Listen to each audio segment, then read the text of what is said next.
Hola, buenas tardes, queridos amigos de Formación del Escritor. ¿Cómo están hoy?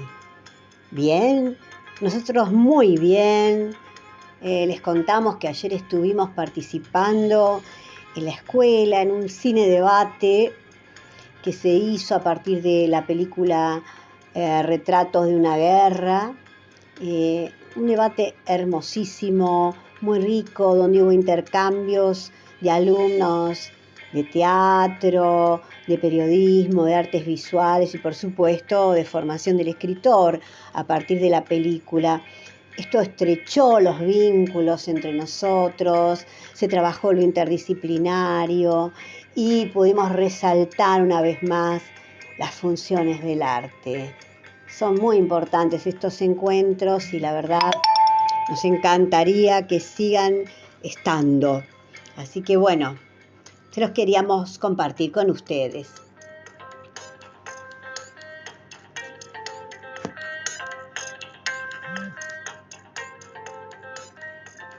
Y ahora vamos a deleitarnos con una clase del profesor Lucas Foggia, que es nuestro profesor de literaturas europeas. Bueno, en esta clase Lucas nos va a hablar sobre el romanticismo, las cuitas del joven Werther, la novela gótica, las diferencias entre lo bello y lo sublime, bueno, una cantidad de conceptos tan relacionados con este movimiento, que es un movimiento que le da empuje a muchísimas otras teorías que se estudian en nuestra escuela. ¿Lo escuchamos?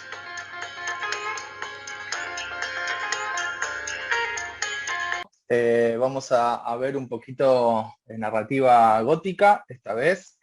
Espero que hayan disfrutado de la película, no sé si la pudieron ver la semana pasada. Vamos a hablar al principio de la clase un poquito sobre Werther, porque hay algunas cosas que nos van a servir del libro para abordar el gótico y también la novela de Mary Shelley, ¿sí? Frankenstein. Entonces, empecemos con la exposición. Eh, en principio de estas cuestiones que faltaron o que reservé para esta clase sobre narrativa gótica. En principio, uno diría, Werther y el gótico no tienen absolutamente nada que ver, ¿no? Parecerían ser cuestiones completamente separadas. Bien, sí y no. En principio, sí y no. ¿Por qué? Porque la novela gótica, si bien su primer cultor es inglés, después llega al continente y es tomada por la tradición romántica alemana. Bien, algunas cuestiones que me olvidé de contarles o de abordar en el audio. En principio, el año 1774, el año de publicación de la novela, no sé si les dije, es un emblema del romanticismo porque lo inaugura, por lo menos en base continental en Europa. Hay todo un mito acerca de la creación, una novela escrita por Goethe en un rapto de inspiración en unas 4 semanas, ¿sí? Esto se ve en la película. Pero bueno, es un mito, no se sabe a ciencia cierta si realmente fue así o si tuvo posteriores correcciones. No hay acuerdo en cuanto a la veracidad de la anécdota biográfica, se supone que Goethe se había enamorado efectivamente de una Carlota, una Charlotte, y que luego, bueno, pensó, fantaseó con suicidarse, pero no lo hizo, y en lugar de suicidarse escribió esta novela, ¿no? El Werther se asocia más al movimiento romántico que al propio Goethe, ¿sí? Es decir, Goethe luego se arrepiente de haber publicado esta novela, y la estética de Goethe, bueno, tiene varios periodos, se la suele asociar más al Fausto, ¿no? Que también es un libro clásico del autor. Reniega de la publicación del Werther, Goethe. Se tiró el mate. El Werther, como habrán visto, es una novela epistolar, cosa que se va a repetir en Frankenstein, ¿no? Hay ciertas cartas circulando entre personajes. Es un rasgo propio de la novela decimonónica del siglo XIX, ¿no? En principio, las cartas son un recurso de verosimilitud. ¿Cómo ingresa la voz subjetiva en el texto? Bueno, ingresa a través de las cartas, ¿no? La voz de los personajes. Pretenden desmarcar lo literario, no acentuarlo, la verosimilitud, ¿sí? Piensen que el discurso yoico, ¿sí? Es decir, el discurso subjetivo, no estaba del todo autorizado en ese momento, Entonces, una de las formas de autorizarlo era, bueno, generar un personaje con voz propia que nos hable directamente, ¿sí? Es una creación del siglo XIX. Werther no es estrictamente un narrador en primera persona, ¿no? Lo que pasa es que Wilhelm, al mismo tiempo, Guillermo es un destinatario sin voz, casi vacío. Es un par del emisor, es un amigo íntimo y por lo tanto un espejo. No tiene ningún tipo de profundidad Guillermo, ¿no es cierto? Wilhelm. Por lo tanto es el propio Werther, es el propio personaje hablando consigo mismo, ¿no?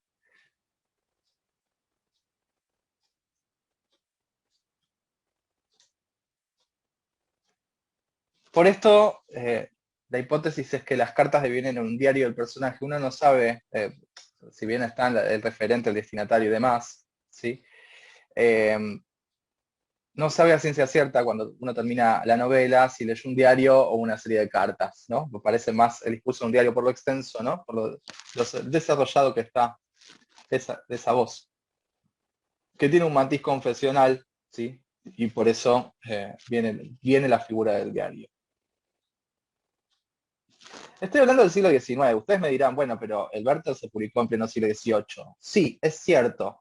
Pero un autor, bueno, no están las diapositivas, pero viene el caso.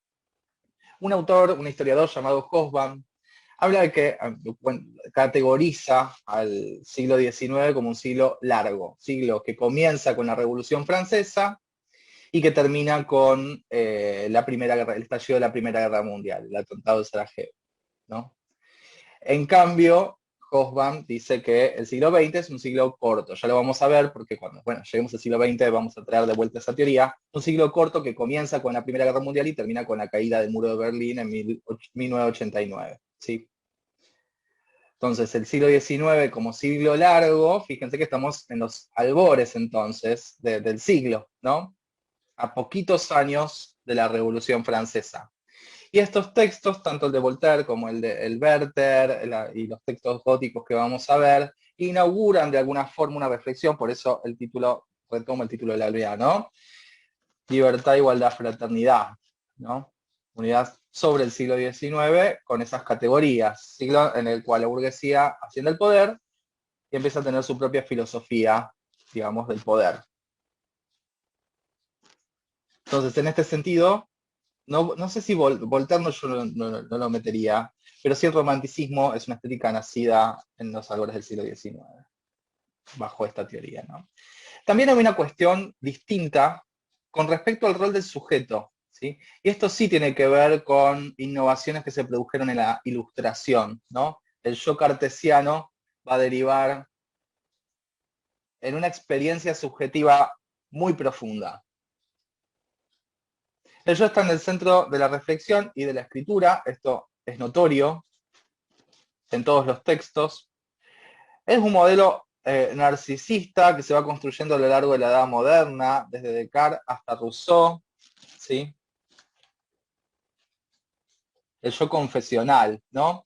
Y en el romanticismo esta figura deviene en el genio, ¿no? El genio romántico es el autor inspirado, ¿sí? Básicamente es esa la figura.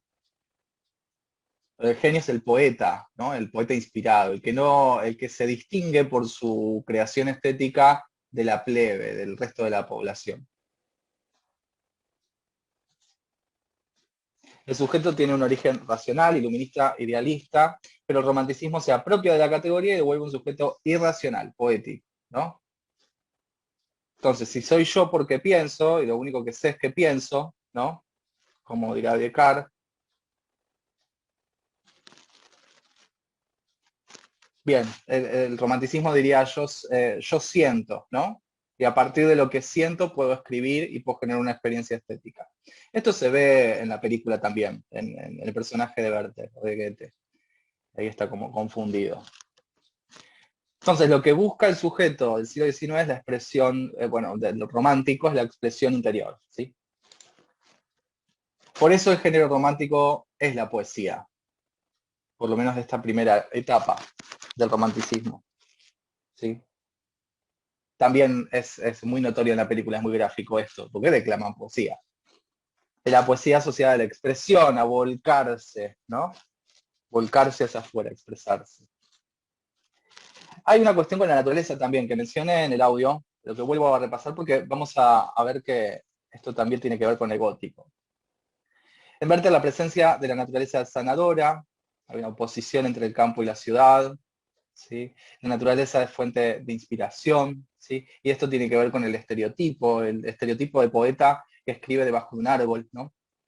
El estereotipo de ciertas formas de la poesía o metáforas,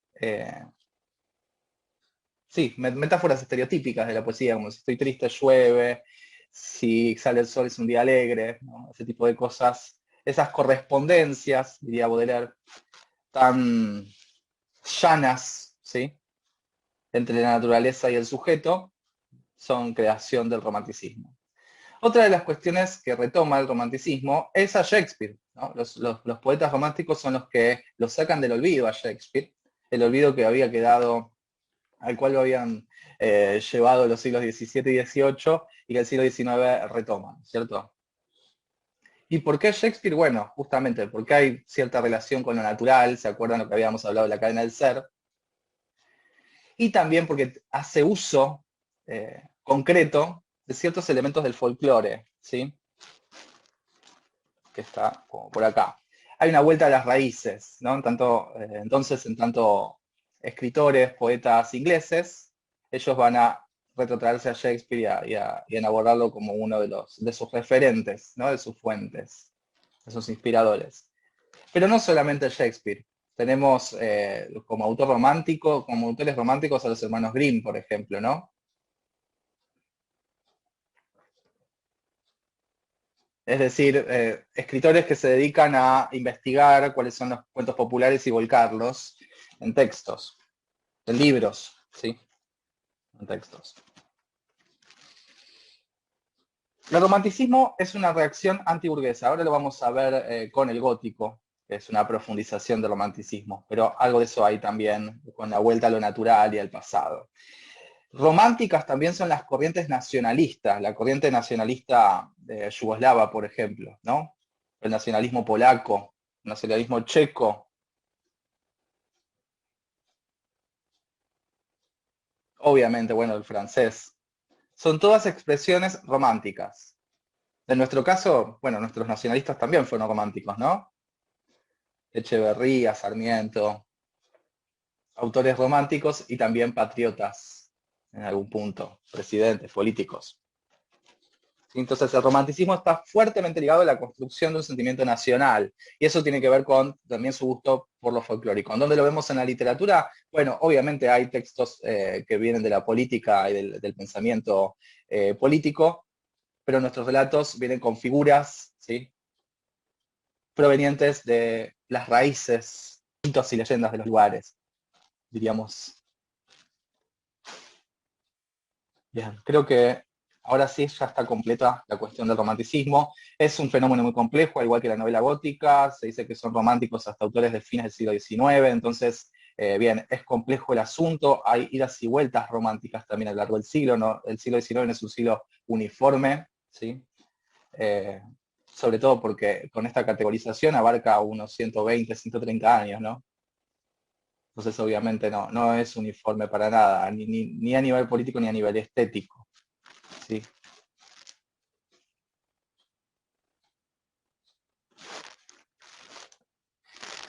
Lo bello y lo sublime.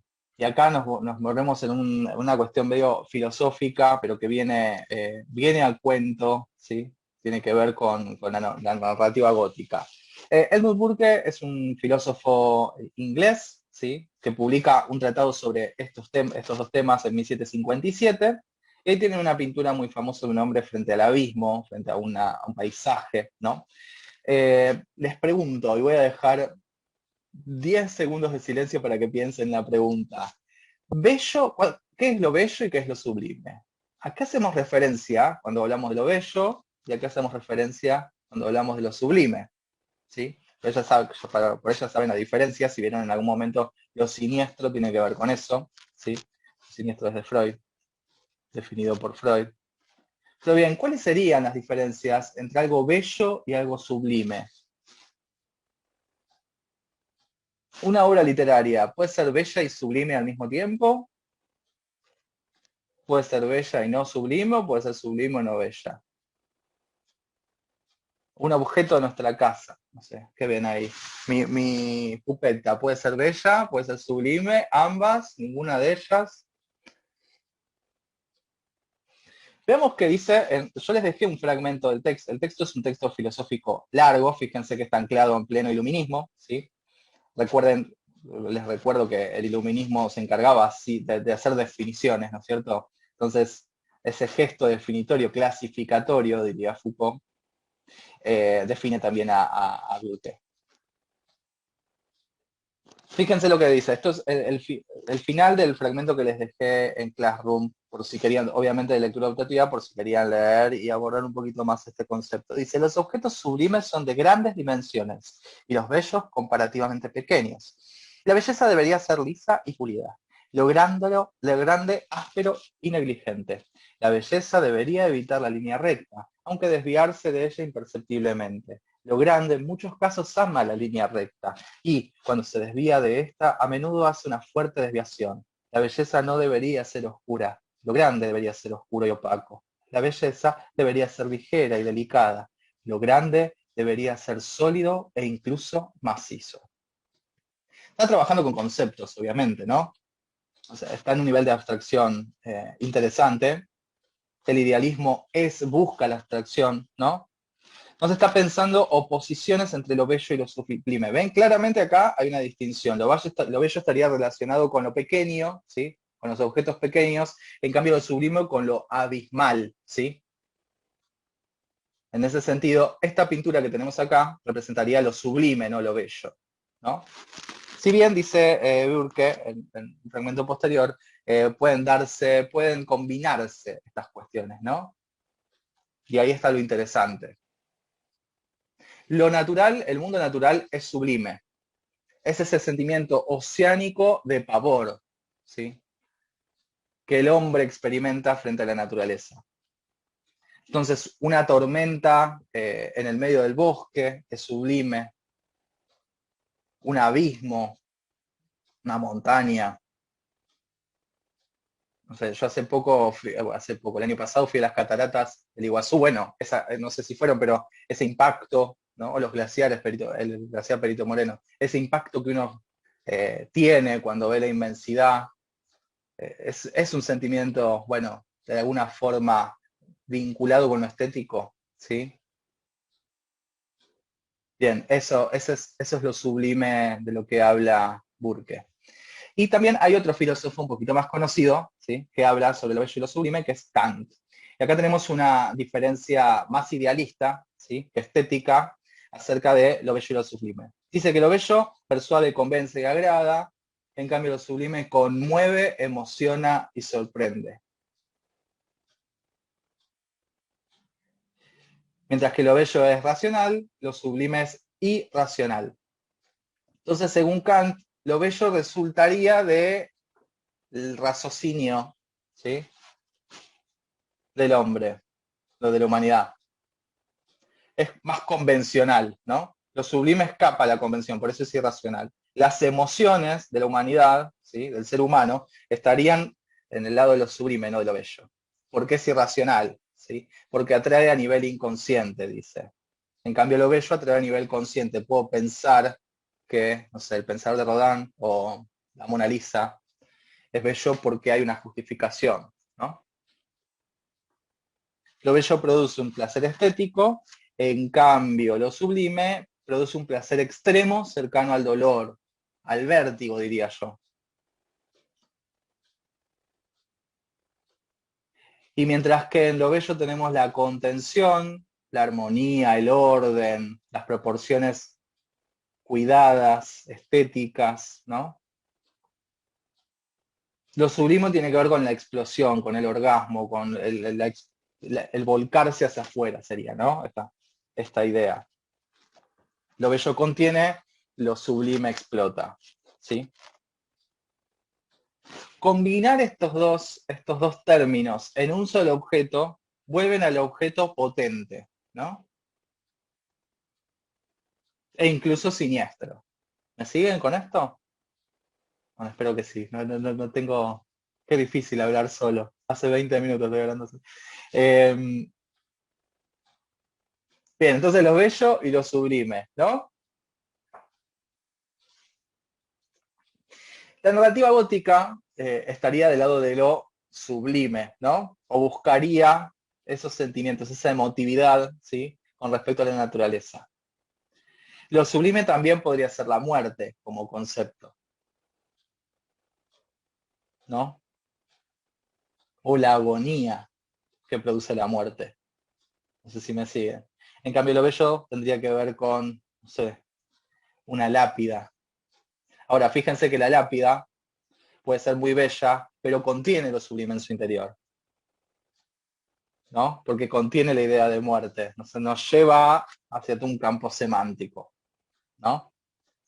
Los objetos del gótico, los elementos del gótico, tienen esa ambivalencia.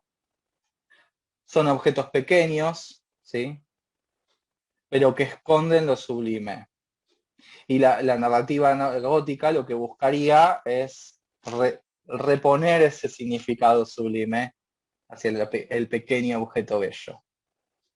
Y si lo bello puede, si en lo bello, digo, si en los pequeños objetos podemos tener sensaciones pertenecientes a lo sublime, cuanto más, ¿sí? Podremos tenerlo de objetos antiguos, ¿sí? Que ya tienen toda una existencia. Por eso el gótico también trabaja con eso, con un pasado, ¿sí? Reactualiza un pasado. En principio, novela gótica o narrativa gótica se estudia como una derivación y profundización del romanticismo, ¿sí? ¿Por qué? Porque tenemos esta cuestión con los sentimientos, ¿sí? Con la emotividad. Ahí hay un punto en común, ¿no? Entre Werther y Frankenstein, por ejemplo. O Werther y el vampiro de Polidori. Uy, se me fue. Ahí está. No es un movimiento homogéneo, ¿sí? Esto ya lo dije, está asociado a elementos y recursos argumentales estereotípicos como fantasmas, castillos, cementerios, ¿sí? Y la primera novela, narrativa gótica, la primera novela gótica es El Castillo de Otranto, de Horace Walpole, publicada, fíjense, apenas unos años antes que el Werther, 1764. Esta se dice que es la primera porque tiene un subtítulo. El subtítulo es algo así como una novela gótica, ¿sí? O novela gótica. Entonces, por eso es la primera.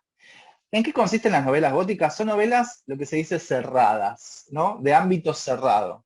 Por lo general, hay un protagonista o una protagonista que viven o que transitan o que llegan a un castillo antiguo, y en ese castillo empiezan a pasar cosas extrañas vinculadas a los fantasmas o a otras apariciones, ¿no?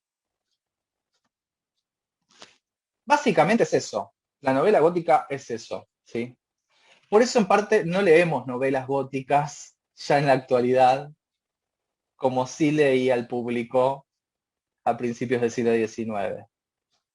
Porque es un género que ya no, que tiene mucha tradición, pero que ya no, digo, ya no nos interesa tanto, ¿no? Sí leemos cuentos de terror, pero los cuentos de terror no son góticos o exclusivamente góticos. Toman ciertos temas del gótico y los derivan en otra cosa, ¿sí? Bueno, espero que quede claro. Igualmente ya la clase que viene ya vamos a tener clase sincrónica y vamos a poder discutir estas cosas en Frankenstein, ¿no? En Mary Shelley.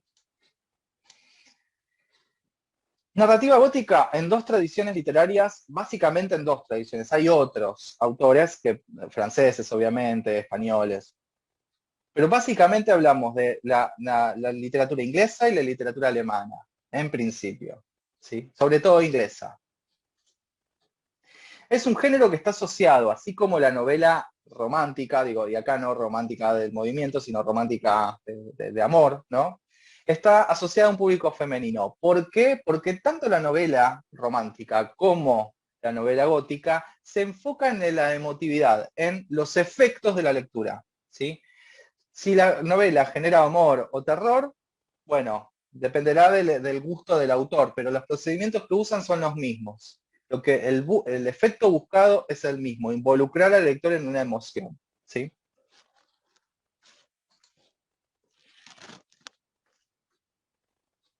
Además, la narrativa gótica incorpora, esto ya lo dije, elementos y personajes provenientes de las narraciones folclóricas europeas. Licántropos, vampiros, aparecidos, leyendas, ¿sí? De alguna zona o región. Ven cómo se vincula entonces con el romanticismo, que también incorporaba estos sujetos, ¿no? O estos temas. Pero lo que tenemos acá, además, es el lugar, el castillo. Bueno, narrativa gótica viene del gótico, ¿no? El gótico de los godos, es un estilo arquitectónico medieval, ¿sí? Caracterizado por, bueno, ciertas estructuras, ventanales enormes, ¿sí? Ahora, nosotros gótico, en este sentido, lo asociamos al oscuro. ¿Por qué lo asociamos al oscuro si el estilo arquitectónico tiene que ver con otra cosa? Bueno, porque la narrativa gótica viene a ocupar los lugares abandonados. ¿Se acuerdan que habíamos visto, bueno, no vimos en detalle la Revolución Francesa, pero yo lo que les había dicho es, y lo dije al principio de la clase, el ascenso de la burguesía al poder, ¿no? Representa el ascenso de la burguesía al poder, ¿sí? Si el poder ahora está en manos de la burguesía, ¿sí? Los decadentes, los que están en descenso, son los nobles, los cortesanos y los aristócratas. Todos esos espacios que antes ocupaba la nobleza, ¿sí? Van a empezar a ser abandonados, ¿sí? Y por eso el castillo está lleno de telarañas, abandonado. Sí, básicamente es eso. Entonces, en este sentido, hay un gesto aristocrático, ¿no? De los autores góticos. Es decir, añoran, tienen cierta nostalgia por ese pasado aristocrático. Es un género reaccionario en ese sentido. Es decir, reacciona en contra de los valores de utilidad de la burguesía, ¿no? Y ven en el castillo abandonado que la estética propuesta por la aristocracia era mejor. Vuelven a ocupar esos castillos.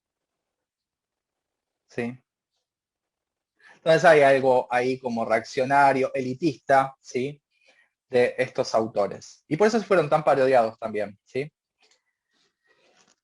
Hay un fuerte gusto, además, en estas novelas por lo subjetivo y lo irracional, ¿sí? Y ahí ingresa toda la cuestión fantástica que tiene la narrativa gótica, o la novela gótica. El gusto por lo extraño, ¿no? Por lo inexplicable, por lo fantástico. ¿Por qué? Porque lo sublime es irracional. Recuerden esta división de Kant, ¿no? Entonces, si lo sublime es irracional como las emociones, lo fantástico cuadra perfecto en esta estética. Bueno, ahí yo les puse un cuadro de Goya a representar. El sueño de la razón produce monstruos, dice el cuadro. Y tenemos toda una serie de búhos, criaturas aladas, y hay quienes ven en estas criaturas, bueno, vampiros, ¿no? Bueno, está acá arriba. En cuanto al movimiento, les decía, no vamos a leer novela gótica estrictamente, yo les dejé 3 cuentos.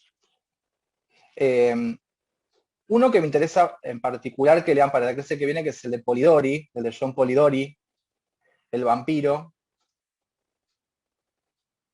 porque es uno de los cuentos más influyentes del siglo XIX y obviamente a quien va a influir en la composición de la novela Drácula, ¿no? de Bram Stoker. Y además dialoga de una forma particular con Frankenstein. Por eso les pido que lo lean para la clase que viene. No es muy largo y es interesante. Y van a ver que es muy parecido a Drácula, efectivamente, el personaje. Y les dejé 2 cuentitos más, uno de Charlotte Brontë, ¿sí? La autora de Jane Eyre, hermana de Emily Brontë. Ahora esperen un cachito.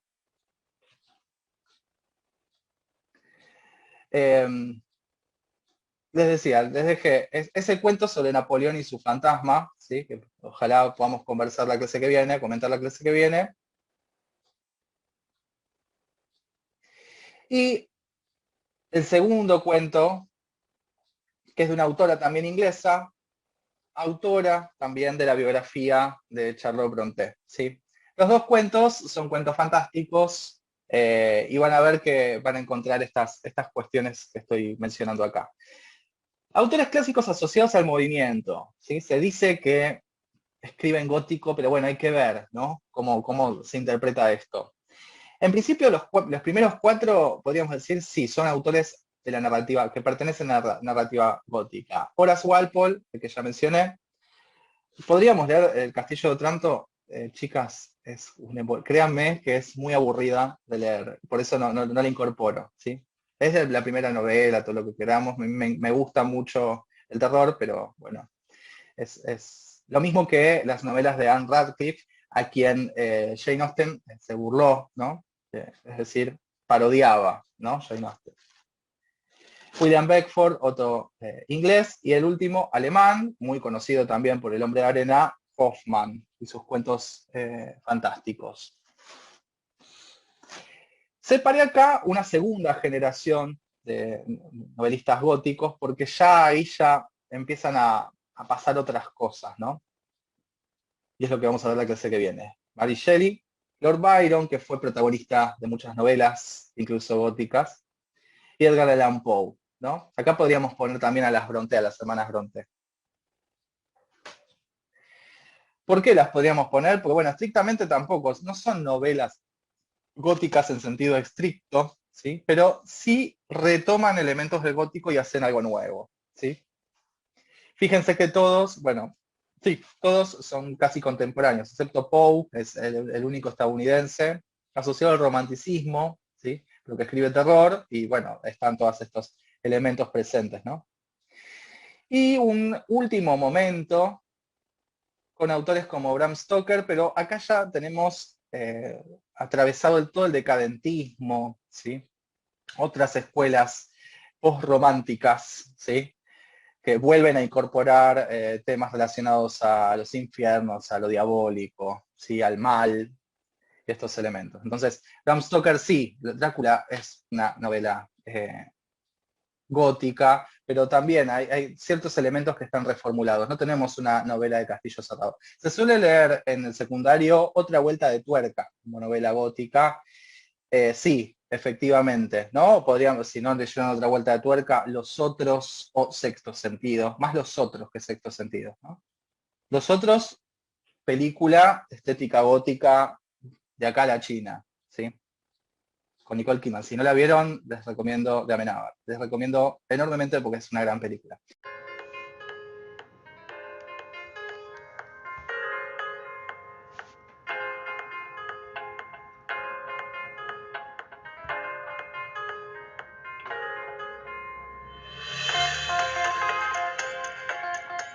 Qué interesante, ¿no?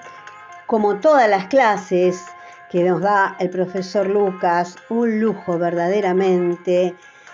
Hoy disfrutaron de estas y los alumnos no quieran saber todo el caudal que tienen de este profesor. Bueno, nosotros nos vamos, les queremos contar que también estuvimos presentes y van a estar presentes algunos alumnos poetas de nuestra escuela en toda una muestra colectiva que está haciendo AVICE, que es una asociación de papis y mamis cuyos hijos han sido asesinados y no está claro el porqué ni quiénes fueron los culpables. Son víctimas de delitos impunes que no están resueltos aún por la justicia. Bueno, estamos participando y también les contamos que dentro de poco se va a venir un café literario que vamos a hacer para ayudar a la biblioteca de la Dante Alighieri, la biblioteca Patria y Labor. Y bueno, iba a venir una tertulia que muchos alumnos nuestros participan, tertulias de SADE, así que bueno, un montón de eventos literarios en los cuales no vamos a estar al margen. Nosotros nos vamos por hoy, pero nos encontramos con ustedes el próximo miércoles a las 17, como siempre, por Radio Hipervínculo. Nos vemos.